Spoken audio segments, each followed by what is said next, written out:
Hello ladies and gentlemen, welcome back to Uncle Matt's cookery lessons with some absolutely wonderful crunchy Filo tart cups. Hello, in this video I'm going to show you how to make some really lovely Filo Pastry tart cases or cups, and you can do any size you want, but I've got some ramekins, they go in the oven, that's important, and I've got some Filo Pastry, and then you can decide on whatever filling, sweet or savoury, that goes inside them, and it's really lovely and I think you're going to really like this one. Right, so this is dead easy. What you need is some Filo pastry. Now it's a bit weird to work with this stuff if you haven't before, and it dries out very, very quickly. So you open it up, very carefully take out one sheet, and then carefully fold that up. And I put mine in a little bag or wrap it in cling film, or even just a tea towel over the top to stop it drying out, because you won't be able to work with it. It gets all brittle. And we're brushing with butter. Butter is lovely, it's better, but you could use some oil if you like. And now that's on there, I like to put a little bit of cracked black pepper on there. You could put some spices on there, or nothing. Absolutely lovely anyway. So I'm just cutting this up into approximately similar sized squares. I'm getting 8 out of this sheet. And then what I do is, they're all buttered obviously, so they're going to stick to each other. Lay them on top of each other, but not completely symmetrically, you know, so sort of creating a weird sort of shape, but that will become obvious later. It creates this really attractive sort of crown look to the tart cases. And then I realised I should have buttered my ramekins before I did the pastry, but that's okay, we're going to get away with it. So butter your ramekins, and then so be delicate but firm, show it who's boss, but form that pastry into the bottom, into the corners in there of the cup, and then try to sort of make sure that those nice little pointy bits are coming upwards rather than sticking out. Obviously I need more pastry. I'm making 5 actually, I only had 4 ramekins there, but I realised I was doing my maths and I thought, oh no, I've got enough pastry, I'll do another one. So here's another angle. Just sort of don't stress about it too much, just make it so that they're not completely symmetrical. And there you go, there's another angle of me forming that into the ramekin. You got your oven heating behind you while you're doing this.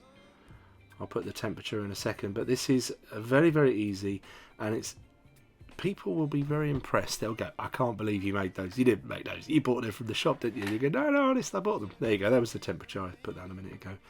So that took about 20 minutes to get to this stage, and you got a lovely, lovely colour on the top, but the bottoms are soggy, as Paul Holly would say. And we go, oh, that's hot, that was hot.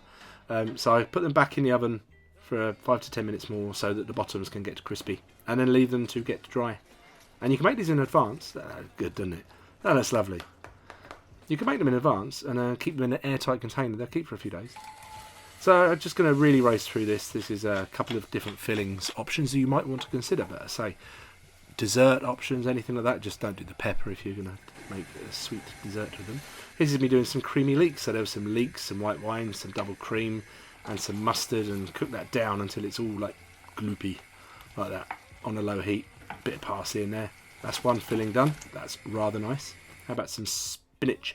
I sort of thought I'd recreate kind of Greek style, because obviously they love their feta cheese and they like their spinach and cream cheese and feta. There's some nutmeg going in with that as well. So there's some cream cheese, there's some feta.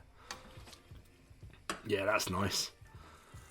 So let's present these a little bit of salad on a board there, and here we go, a couple of different tart cases. Let's fill them up while you're salivating, going, I can't believe that, that's really amazing. And you're going to be able to make that, and it will look just as lovely, I promise you. The more rustic the better, I reckon. Doesn't matter if you bit of feta falls onto the board. And there's the cream leek stuff going on. I thought I'd put a poached egg on top of that. That's going to make you go, whoa, when you see us. Look at that. That is food porn, isn't it? I believe that's what it's called. Anyway, over to me for the tasting. All right, so they look nice, don't they? They look really, really nice. I'm very happy with them. And Filo pastry. I don't have carbs very often nowadays, but if you're going to have them, you know, let it be something as gorgeous as this. Have another go. You